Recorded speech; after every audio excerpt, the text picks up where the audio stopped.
time and temperature. Brought to you by your local Honda dealer.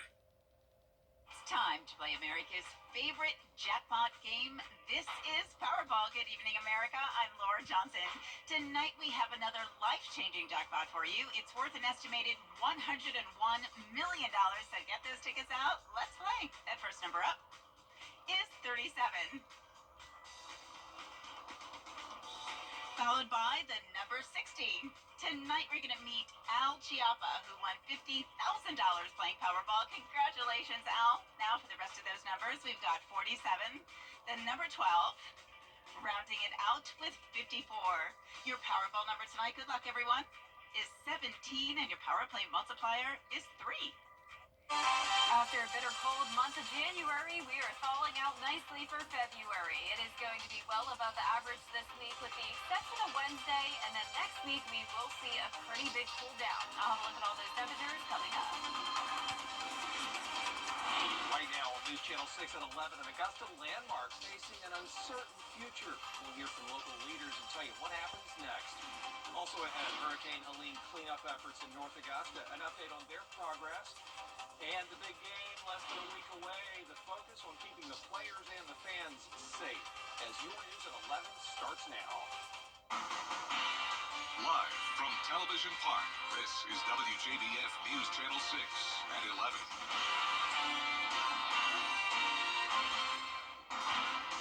Good evening, everybody. I'm Brad Means. Thanks for joining us. Coverage you can count on begins with a downtown building with a lot of history that needs a lot of work. The owners of the former First Baptist Church building on Green Street are trying to get clearance to demolish it. Last month, the Historic Preservation Commission voted to give the owners 10 days to fix code violations.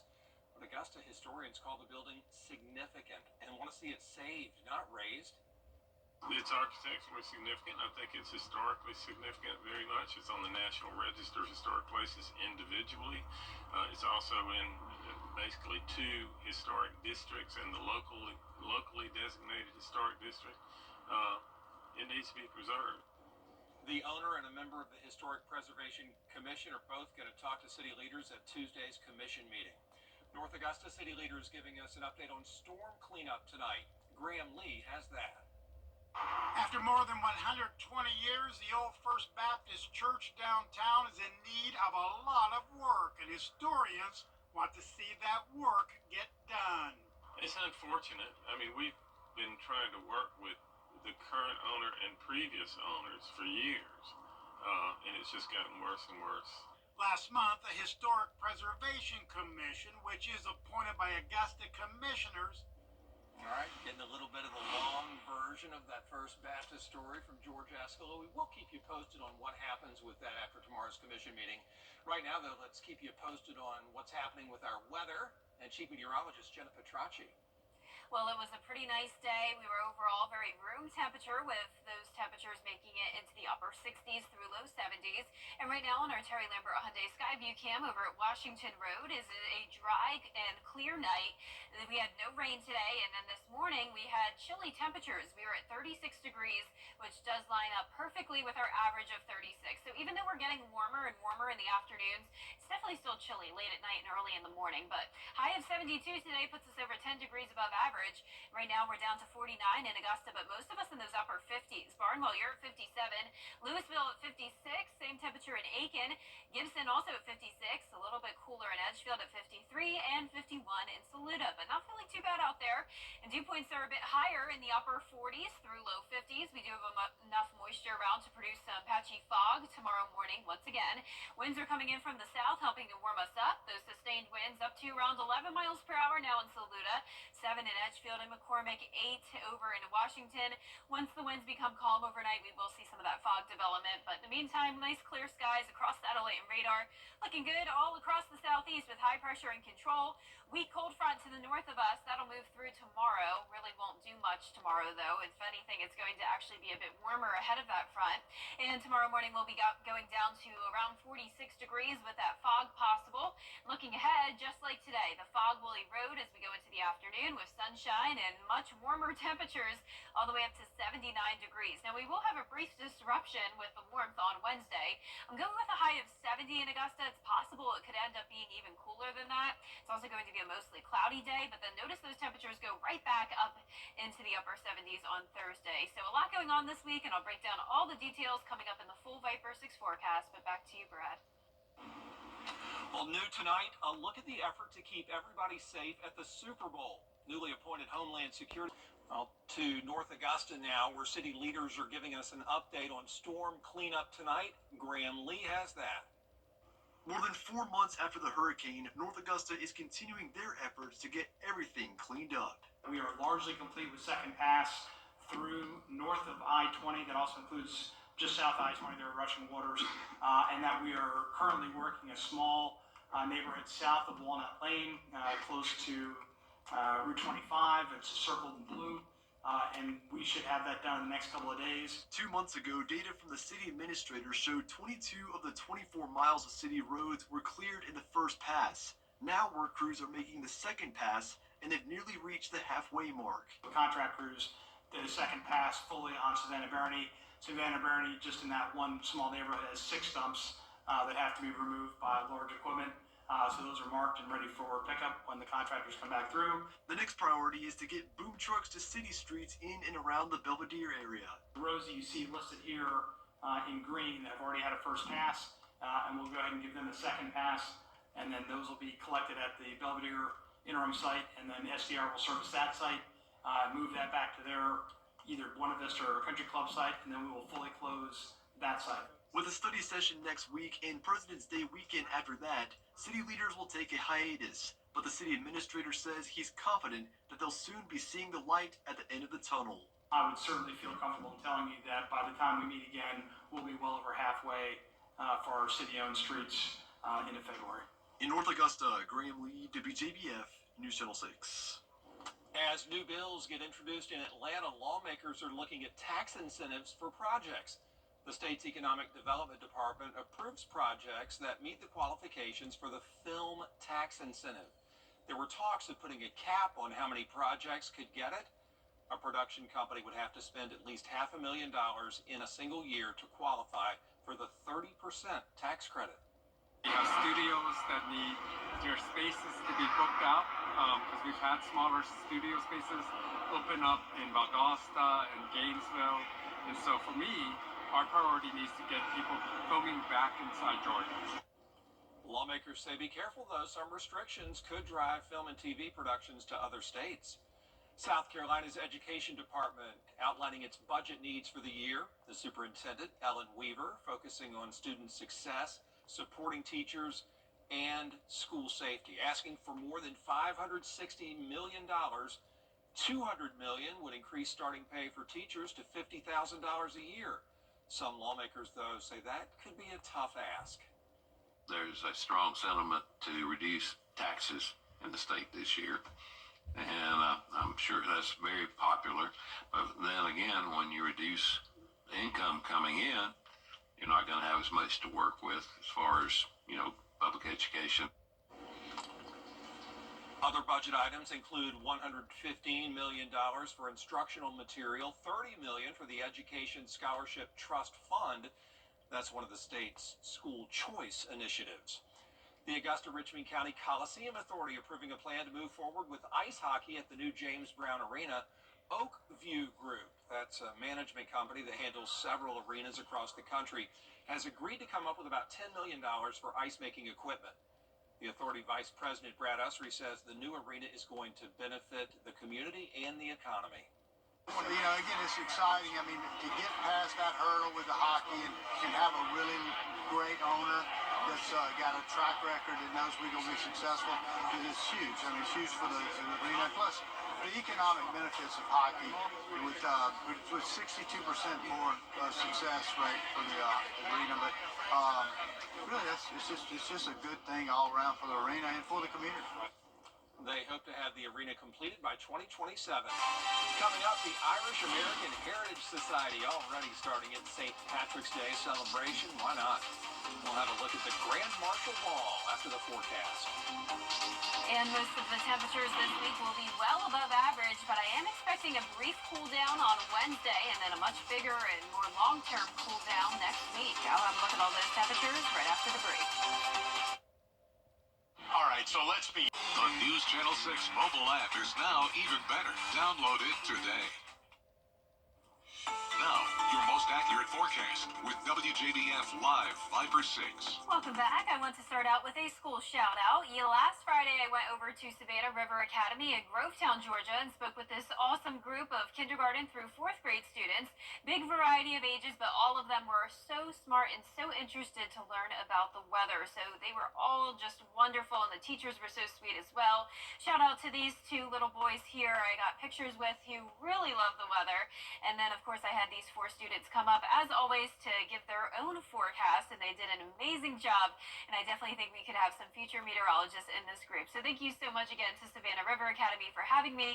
I hope to come back again next year. Now, here's a look at our Terry Lambert Hyundai Skyview Cam in North Augusta. It's a quiet night, still mostly clear, and definitely dry out there. Dew point of 46, though, so enough moisture around to produce some patchy fog tomorrow morning, especially around the river. Our actual temperature is 49 degrees. Winds are calm in the metro, and around the CSRA, we're seeing anywhere from those low to upper 50s. Crawfordville and Thompson, you're at 57, Aiken at 56, 52 in Saluda, and 54 in Millen. As for our satellite and radar, we have high pressure in control, driving in a southerly wind. That is going to warm us up big time for our Tuesday ahead of this cold front. I'm expecting upper 70s in the forecast. So we're starting out the morning chilly, 46 degrees at 7 a.m. with that fog. The fog will erode just like it did today, and we'll have lots of sunshine in the afternoon as we get very close to the 80-degree mark. I'm not expecting it to happen tomorrow, but I do think we'll hit 80 degrees at least at some point this week, and that would put us ahead of schedule. So typically we have our first 80-degree day of the year on February 22nd, but the earliest it ever happened was back on January 1st of 2022. You may remember that. It was actually followed by snow just a couple weeks later, and last year it happened in the middle of March, so it definitely changes each year. But the overall pattern this week shows the jet stream far to our north with spring-like conditions across the south. Winter still in full force for around half the country, but we'll still get a taste of winter this Wednesday, especially if you're in some of our northeastern counties. We'll have this high pressure up the east coast, and that will drive in a northeast wind, and a lot of us will struggle to get out of the low 60s.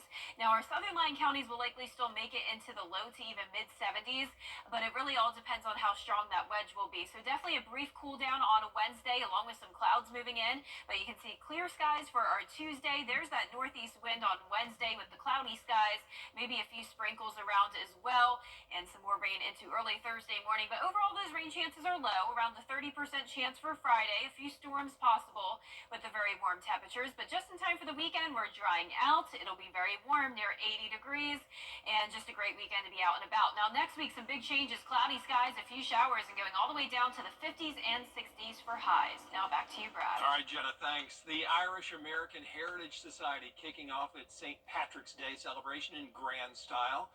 The group named Ray Brady this year's parade grand marshal at a party over the weekend. There were also awards for the Family and Lady of the Year. We talked to leaders about the importance of heritage. Being a part of the Irish American Heritage Society is something that I take very seriously and something that I'm honored to do.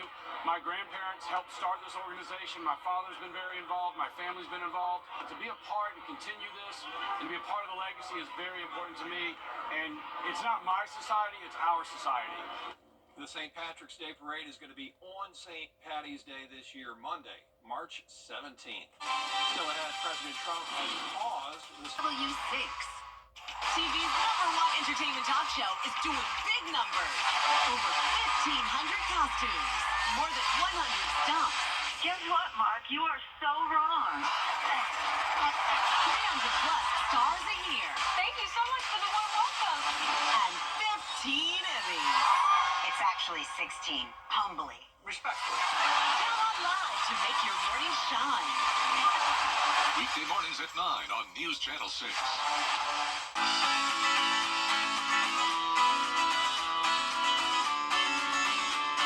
Follow News Channel 6 on Instagram. Now, WJBF sports coverage you can count on. The Augusta baseball program kicked off their season in Florida last weekend, and now they are back gearing up for their first home game against Erskine College. The Jaguars went 1-3 at St. Leo University in Florida, dropping a pair of close losses, an 8-7 defeat and a 5-4 loss, but it's back to the fundamentals they go in preparing for their next game. The players and coaching staff are back with a different look and feel to this season. Their new and improved baseball renovations include the dugout, the press box, the seating behind home plate, the scoreboard, and more. The additional upgrades add new excitement to the 2-week homestand. It really shows that the university and the coaching staff trust us, believes in us, and pouring all this money into us. And it helps us, motivates us to get better results as a team, play better. The school board lit up today kind of brings everything full circle. The guys are ready to be at home. We've been here for 8 months. This is where we unpack our bags. So we're excited tomorrow at 3 o'clock to turn these guys loose and go compete. First pitch is set for 3 p.m. Tuesday against Erskine College. And shifting to women's hoops, South Carolina senior Tahina Pau is one of 10 players up for the Nancy Lieberman Award. The award recognizes the top point guard in women's college basketball. Candidates must exhibit floor leadership, playmaking, and ball handling skills. Lieberman visited the Boys and Girls Club of Augusta last month. The 1996 Hall of Famer gifted them a dream basketball court, a blue game surface designed to enhance performance. Now, Pau, who is up for the award itself, averages 10.6 points per game, shooting a career best 48.4% from the field. And over to the ACC Conference, the 18-4 Clemson Tigers are hosting the Georgia Tech Yellow Jackets. Clemson leads the overall series 79-68. The Tigers have won 6 out of the last 8 in the series. Now Clemson off to a 10-1 start in ACC play, tying a program record from just 2 seasons ago. Chase Hunter is one of 2 players to nationally average at least 17 points per game. Tip-off set for 9 p.m.